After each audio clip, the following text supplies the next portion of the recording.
Nabi mengatakan menjelang kiamat engkau akan merasakan fitnah seperti petir yang menyambar. Jadi sebentar-bentar menyambar, sebentar-bentar menyambar. Kita pikir sudah hilang satu petir, ditambah lagi petir yang lebih besar. Lalu Nabi mengatakan dalam hadis yang lain, engkau akan merasakan bahwa terlalu berat engkau hadapi fitnah di masa hidup. Padahal setelahmu, anakmu, zaman anakmu nanti lebih besar lagi fitnahnya. Mohonlah kepada Allah agar jangan sampai kita masuk surga setelah melewati dahsyatnya neraka. Jadi kalau bisa surga langsung. Karena ada tipe orang surga, tapi lebih dahulu masuk neraka. Siapa mereka, Pak? Assalamualaikum warahmatullahi wabarakatuh. Banyak sekali pertanyaan jamaah. Ustadz kasih kami channel untuk kajian anak-anak muda. Di antara anak muda berasal dari Aceh. Luar biasa. Channelnya Maulizul Akbar Nat. Tonton, subscribe, like, share, komen. Assalamualaikum warahmatullahi wabarakatuh.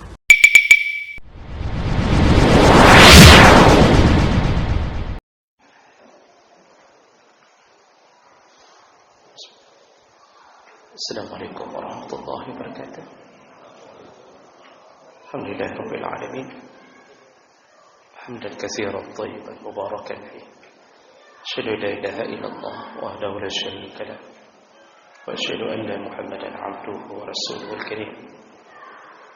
Allahumma shalli wa sallim ala nabiyyina wa sayyidina al-Mustafa Muhammadin wa ala alihi wa ashabihi ajma'in. Amma ba'd. Rabbi shrah li sadri wa yassir li amri wa hlul 'uqdatam min lisani yafqahu qawli. Segala puji bagi Allah. Kemudian salawat dan salam pada Rasulullah, pada keluarga dan seluruh sahabat-sahabatnya. Ya Allah, muliakan bapak-bapak dan ibu-ibu jamaah salat maghrib dan isya. Kita akan sambung pembahasan kita masih di dalam adab berdoa. Di pertemuan yang lalu, pertemuan yang terakhir, kita membahas bahwa di antara adab berdoa hendaknya seseorang berdoa bukan hanya untuk dirinya, tapi juga untuk saudara-saudaranya. Jadi dengan berdoa untuk kaum muslimin dan muslimat, maka kita mendapatkan pahala dua kali, yaitu pahala berdoa dan pahala yang sama dengan doa yang kita panjatkan untuk saudara kita. Dan itu Nabi yang mengatakannya, setiap kali kita berdoa untuk orang lain, apalagi orang lain itu tidak tahu bahwa kita mendoakannya, maka malaikat menjawab doa kita, amin, wadaka bimislih. Setelah malaikat menjawab amin, malaikat mengatakan, dan engkau pun mendapatkan pahala yang sama. Jadi ini kunci. Sebenarnya lebih mudah dikabulkan doa ketika kita menyebut orang di luar kita di dalam doa kita, walaupun tidak menyebut nama. Dan ini kunci, salah satu kunci dikabulkannya doa. Kenapa Allah suka dengan orang yang berdoa seperti ini? Karena dia telah membuang sifat egonya. Dia membuang sifat keakuan, sifat nafsi-nafsi. Jadi dia sempatkan mendoakan orang lain. Maka contoh, kalau kita ingin jadi orang kaya, jalan paling mudah itu doakan orang lain supaya kaya. Maka malaikat menjawab, engkau pun akan dapat seperti mereka. Kita belum diberi anak oleh Allah, sering-seringlah berdoa agar orang yang tidak diberi anak oleh Allah supaya dapat anak. Maka kita pun akan dapat yang sama. Tapi kan jarang orang melakukan seperti itu. Padahal itu salah satu cara berdoa agar lebih mudah dikabulkan Allah Subhanahu wa taala. Kemudian kita juga sudah bahas yang terakhir bahwa hendaknya kita yang ingin doa kita cepat makbulnya, maka berdoalah dengan cara bertawassul dengan amal saleh. Jadi sebutkan amal saleh yang pernah kita lakukan di hadapan Allah sambil berbisik-bisik dengan Allah, sebutkan amal saleh kita, lalu gantungkan doa kita melalui kebaikan itu. Dan itu apabila kita berharap sesuatu yang sangat kita tunggu-tunggu. Jadi setelah menyebutkan kebaikan kita yang paling hebat di hadapan Allah, lalu kita katakan, ya Allah, seandainya amal saleh itu Engkau terima, maka penyebab amal saleh itu kabulkanlah doa kami. Jadi kita dibolehkan bertawassul dengan amal saleh, dan itu terjadi pada 3 orang Bani Israel yang tertutup pintu gua, mereka terkurung, dan Nabi menyebutkan kisah mereka bahwa mereka salah satu cara membuka pintu gua adalah menyebut amal saleh masing-masing, lalu memohon kepada Allah agar dibuka pintu gua, dan akhirnya terbuka. Dan itu berlaku. Kalau Nabi sudah sebutkan kembali, dari rekomendasi itu berlaku. Baik, kita lanjutkan. Berikutnya, doa fi shalah.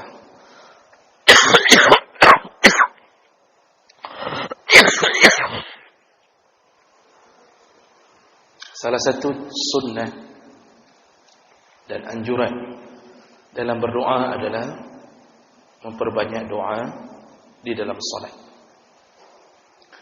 Jadi doa dalam salat ini ada yang sudah termaktub menjadi rukun, ada yang diserahkan kepada kita sendiri. Contoh yang sudah diwajibkan untuk berdoa dalam salat adalah dengan membaca Al-Fatihah. Otomatis kita berdoa. Kita menyebutkan ihdinas siratal mustaqim.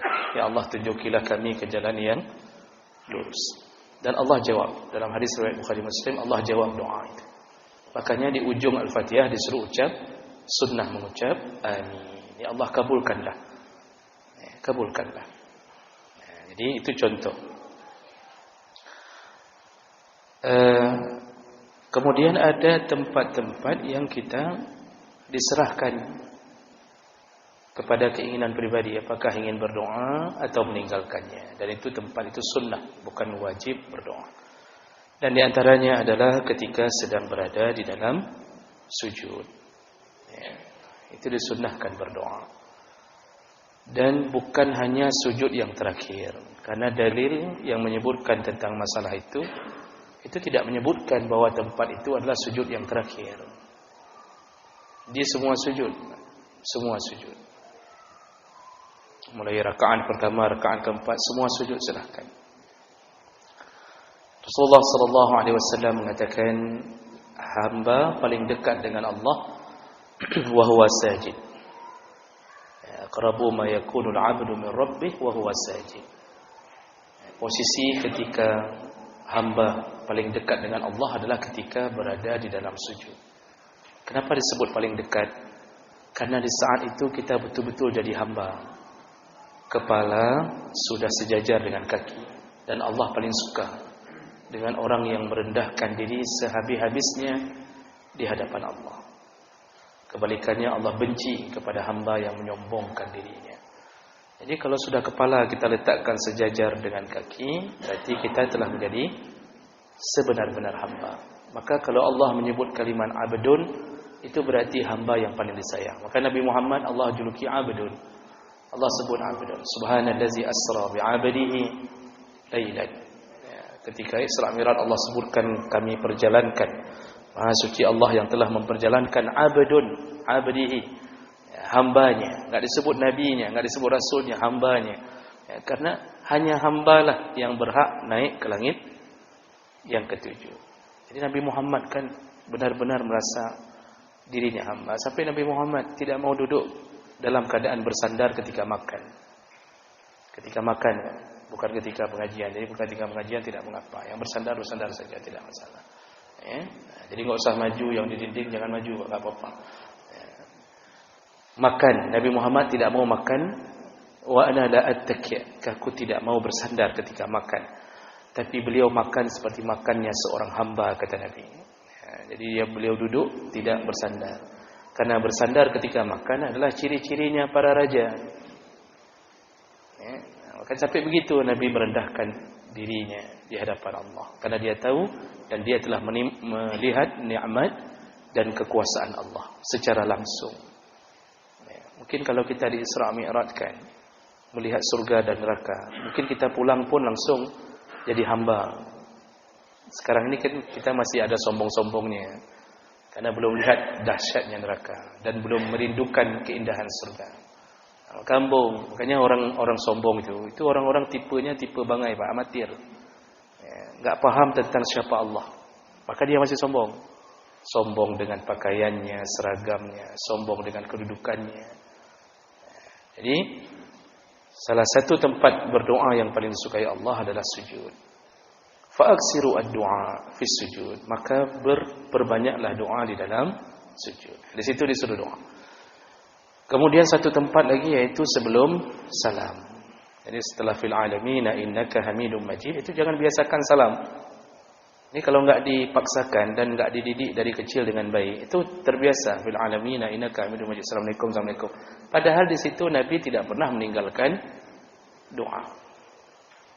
Ada beberapa riwayat hadis Nabi tentang doa-doa Nabi sallallahu alaihi wasallam sebelum salam. Di antaranya, Allahumma inni a'udzubika min azabi jahannam wa min azabil qabri wa min fitnatil mahya wal mamati wa min syarri fitnatil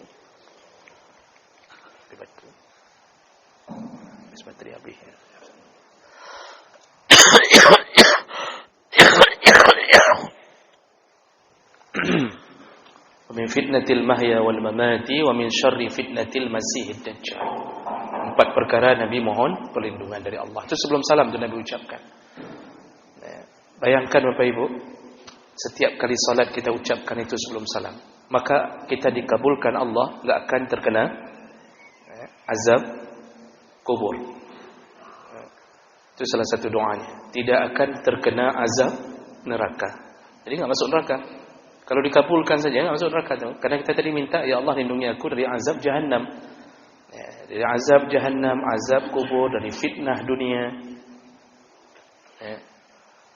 Jadi fitnah dunia ini, ya maksudnya kita jangan sampai menjadi hamba yang kufur di atas dunia.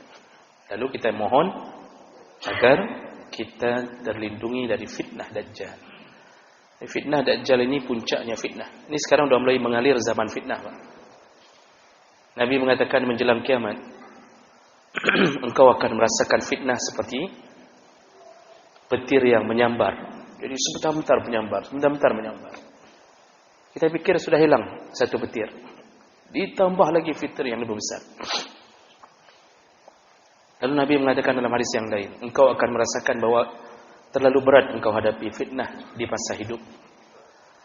Padahal setelahmu, anakmu, zaman anakmu nanti lebih besar lagi fitnahnya. Anak itu akan merasakan bahwa ini hebat sekali fitnah, luar biasa fitnah. Lalu kemudian dia merasa paling berat. Padahal cucumu, anaknya dia lagi, itu lebih besar lagi fitnahnya menjelang kiamat. Puncaknya ketika turunnya Dajjal, itu puncaknya fitnah. Semua orang merata-merata murtad. Karena Dajjal itu tujuan intinya, targetnya adalah memurtadkan. Sekarang saja Masya Allah, luar biasa fitnah. Ya, kezaliman, ketidakadilan. Ya, kalau orang miskin melakukan kejahatan, dihukum segera. Orang kaya dibiarkan, dipelihara. Fitnah. Ini fitnah-fitnah menjelang akhir zaman. Ya, maka kita mohon agar Allah menjaga kita di masa fitnah ini. Namun Nabi telah memberikan solusi. Kata Nabi, tidak akan selamat engkau dari fitnah itu kecuali ketika engkau menggigit Al-Quran dan Sunnah dengan gerahammu. Suruh gigit bin nawazis. Kalau suruh gigit, berarti ada yang narik, Pak. Maka kita digoyang sana, digoyang sini, Pak. Nah, maka disuruh gigit oleh Nabi SAW. Yang namanya gigit, kalau ditarik patah gigi. Maka Islam itu akan kembali ke nuansa yang asing. Datangnya asing, padahal Islamu ghariban, dia asing. Aneh, maksudnya aneh, orang lain menyembah berhala, tiba-tiba Nabi Muhammad menyuruh menyembah Allah. Nanti kembali ke nuansa itu. Suasananya begitu lagi, Pak. Kita yang bertahan dengan Al-Quran dan Sunnah, itu akan dikira aneh. di tengah-tengah masyarakat yang terkena fitnah. Jadi dianggap pakaian ketat biasa, lalu kita pakai cadar, maka orang cadar lewat di tengah-tengah orang pakaian ketat, orang bercadar dianggap aneh, Pak. Diejek kura-kura ninja, diejek ninja kura-kura, pokoknya begitu-begitu, Pak. Ya.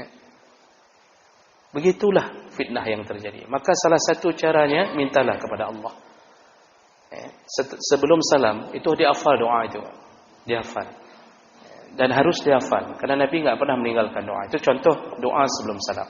Kemudian dalam riwayat Muslim Nabi juga pernah mengajarkan doa Allahumma ighfirli ma qaddamtu wa ma akhartu wa ma asrartu wa ma a'lantu wa ma asraftu wa ma anta a'lamu bihi minni antal muqaddimu antal muakhiru la ilaha illa anta sabbit qalbi ala dinik.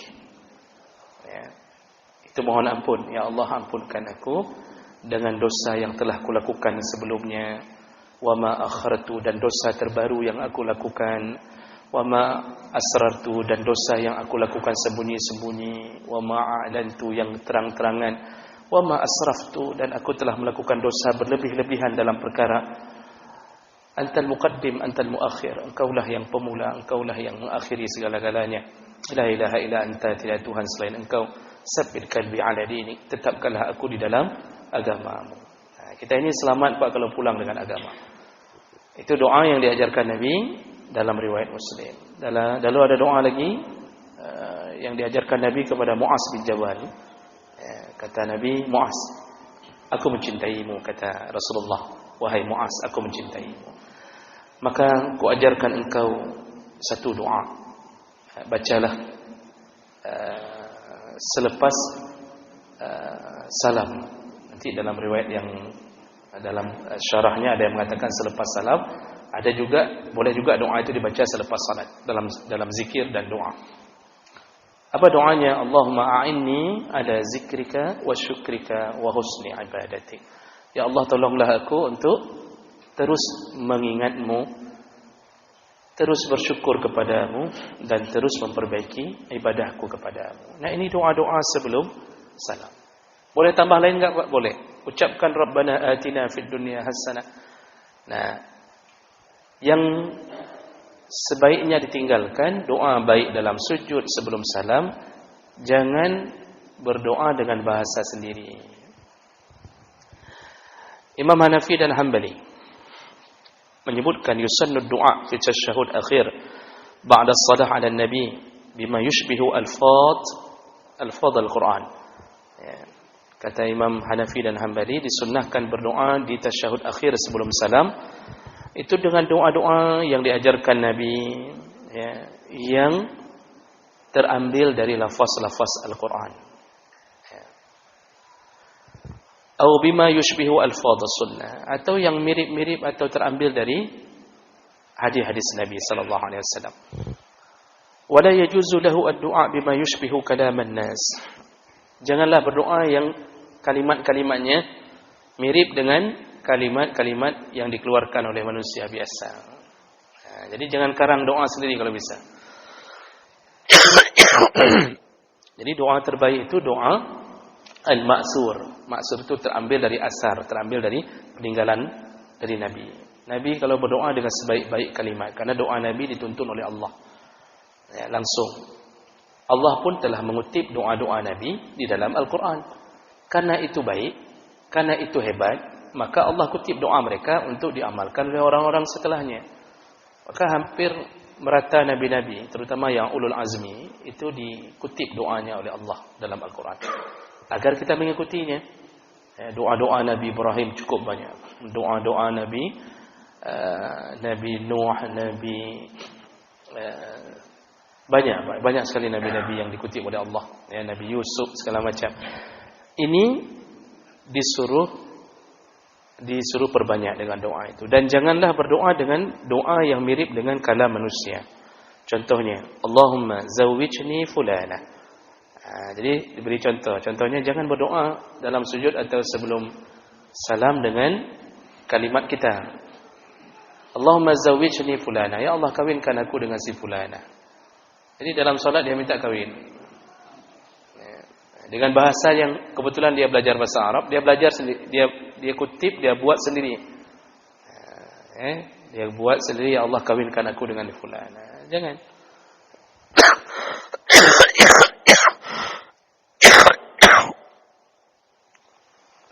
Atau dia berdoa, Allahumma a'tini kaza min az-zahab wal fiddah. Ya Allah berikanlah aku emas, perak. Atau dia minta, ya Allah kirimkanlah aku ke Freeport, Papua. Itu dalam salat misalnya. Ya Allah luluskanlah aku PNS. Dengan bahasa Arab dia buatnya. Itu jangan lafazkan itu, kata Imam Hanafi dan Hanbali. Nah, bagaimana kata Maliki dan Syafi'i? Fazahabu ila annahu, mereka berpendapat bahawa yusannu du'a ba'da tasyahhud wa qabla as-salam bi khairid din wad dunya. Disunnahkan berdoa sebelum salam itu untuk kebaikan agama dan kebaikan dunia. Itu yang dimaksud doa-doa yang berhubungan dengan itu. Contohnya ya sederhana, Pak. Rabbana atina fid dunya hasanah. Ya Allah, berikanlah kami di dunia kebaikan, wa fil akhirati hasanah, dan berikanlah kami kebaikan di akhirat. Ini kan sebaik-baiknya doa. Ini sudah minta semua kebaikan. Kita enggak sanggup mikir lagi kebaikan apa yang harus kita minta. Berdoalah dengan doa itu. Maka apapun yang terjadi pada diri kita, Allah beri kebaikan.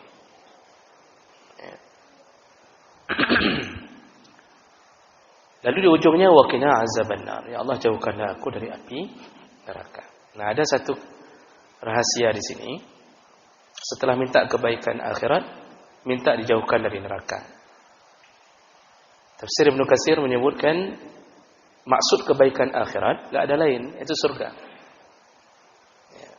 Karena puncak kebaikan di akhirat itu surga. Dapat surga aman kita, Pak. Bapak bisa bayangkan Bapak masuk surga. Enggak usah ikut pengajian lagi, Pak. Nanti saya ketemu Bapak di surga, saya pun enggak usah lagi datang untuk pengajian. Jadi apa kerja kita, Pak? Ya kita main-main saja. Mau ke Gunung Salak, enggak ada lagi Gunung Salak. Ya. Yang ada ribuan kali lipat lebih indah daripada itu. Kerja kita hanya bersenang. Jadi kita enggak mengulangi hidup menderita, enggak mengulangi lagi. Nah, maka oleh karena itu, kebaikan akhirat adalah surga. Yang anehnya, sudah minta surga, kenapa minta dijauhkan dari api neraka? Karena kalau sudah surga, enggak mungkin orang surga masuk ke neraka. Yang ada dalil orang neraka masuk ke surga. Enggak ada dalil yang menyebutkan penduduk surga dicelupkan ke neraka, enggak ada. Walaupun untuk tes saja. Untuk tes saja, tes dalam neraka juga. Enggak boleh. Karena orang surga itu enggak boleh merasakan derita sedikit pun. Semua yang membuat penyakit, membuat rasa sakit, penyakit, rasa sakit di hati, di badan, enggak boleh ada bagi penduduk surga. Maka Allah hilangkan semua rasa yang menyakiti perasaan. Termasuklah rasa cemburu. Maka di surga enggak ada lagi cemburu. Cemburu itu kan menyakitkan di dunia. Istri-istri kita, baik istri-istri kita, istri kita sama-sama. Kalau istri-istri kita seakan-akan satu orang banyak istri. Istri kita itu yang membuat dia tidak bisa tidur, tidak bisa makan. Ya karena rasa cemburu, suami enggak pulang-pulang udah 3 hari, enggak ada kabar di mana. Yang membuat dia sakit apa? Yaitu ketika HP suaminya ada kode yang enggak bisa dia buka, itu membuat sakit hati dia. Begitu dia coba buka, enggak tahu. Dia curi-curi pandang untuk mengetahui PIN suaminya, ketahuan, malam ketahuan, besok pagi sudah diganti. Itu membuat sakit. Ini kenapa? Kita mau pegang HP istri, ditariknya. Ada apa di HP itu? Itu membuat rasa sakit. Di surga enggak ada lagi. Di dalamnya cuma ada qaulan salama. Yang ada cuma kebaikan, keselamatan, kedamaian. Maka jangan pikir nanti istri cemburu ketika kita dapat 70 bidadari. Kata si istri, kan kianat lom di dunia, kianat lom di akhirat. Enggak ada lagi itu, Pak.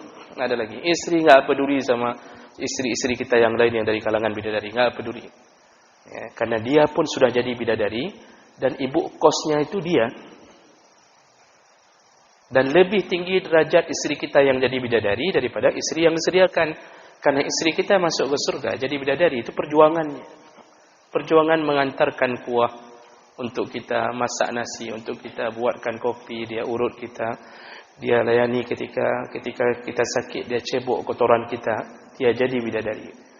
Sedangkan bidadari di surga memang sudah disiapkan. Mana lebih utama? Lebih hebat isteri kita. Lebih hebat isteri kita. Nanti dia dapat rumah dari perak, dari emas, dari permata, mutiara. Tidak ada lagi rasa cemburu. Makanya kalau sudah masuk surga, nggak ada lagi cerita masuk neraka. Jadi jangan fikir ada yang model salah dimasukin sudah masuk surga lalu kata malaikat, katalah neraka, katalah kemah apa kan neraka, kemah apa ada neraka, enggak ada. Masuk neraka lah ada. Itu mustahil bagi Allah dan mustahil bagi malaikat. Jadi kenapa minta waqina azabannar? Ini yang perlu dipahami, Pak. Kenapa minta lagi? Sudah dapat surga, enggak perlu minta lagi. Hindari api neraka. Makanya para ulama mencoba memahamkan di balik rahasia itu. Maksud Allah ucapkan lagi waqina azabannar, yaitu janganlah engkau masuk surga setelah transit di neraka. Mohonlah kepada Allah agar jangan sampai kita masuk surga setelah melewati dahsyatnya neraka. Jadi kalau bisa surga langsung. Karena ada tipe orang surga, tapi lebih dahulu masuk neraka. Siapa mereka, Pak?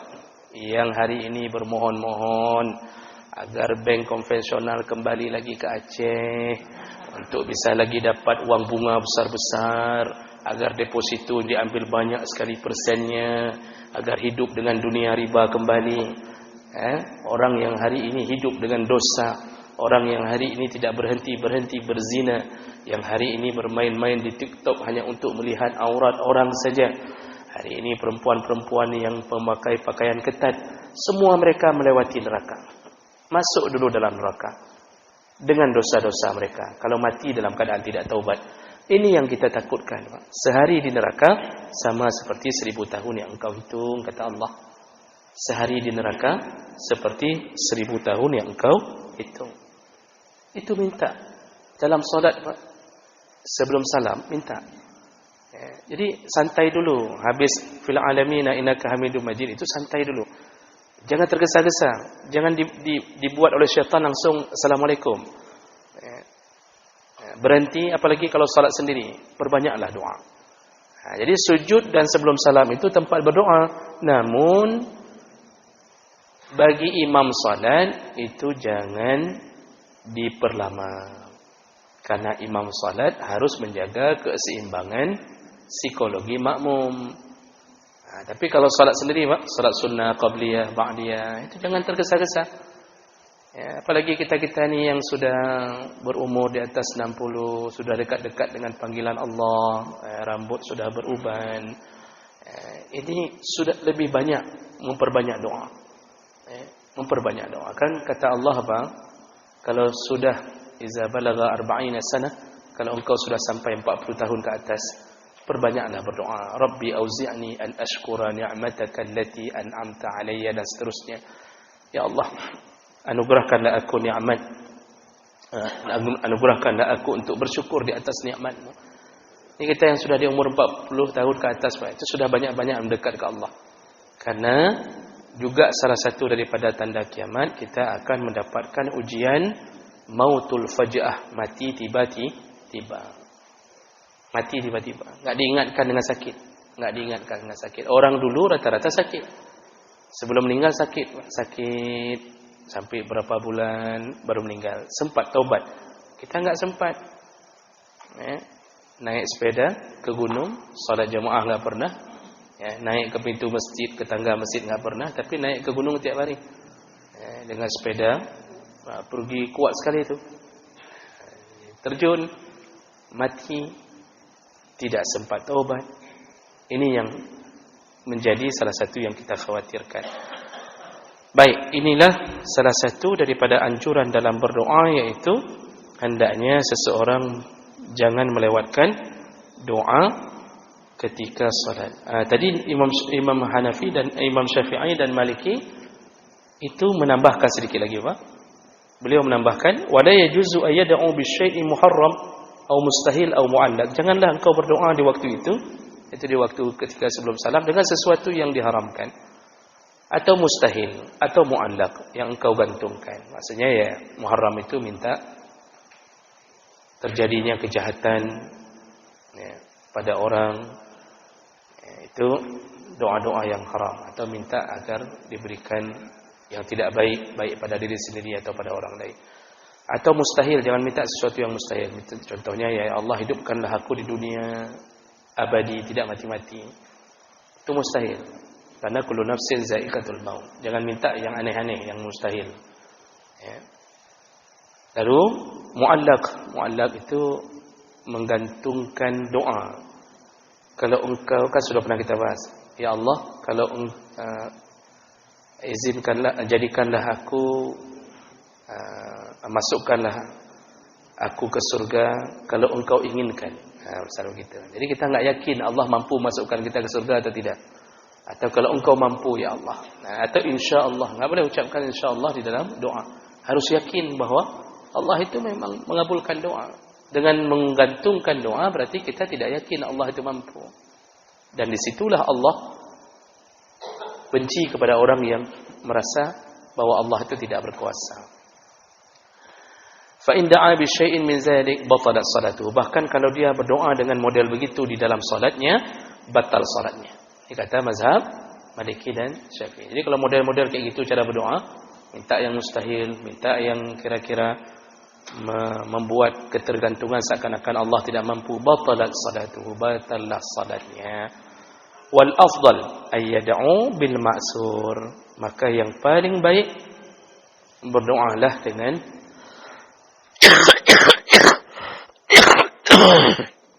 berdoalah dengan doa yang maksur. Maksur itu doa yang kita sebutkan tadi, yaitu berasal dari ayat-ayat Al-Quran atau doa-doa dari hadis Nabi sallallahu alaihi wasallam. Itu yang paling baik. Kalau begitu Pak, hafalkan saja doa-doa dalam Al-Quran dan hadis Nabi. Dan itu doa terbaik. Sebenarnya semua apa yang kita minta untuk akhirat itu ada di dalam doa itu. Ada dalam doa itu.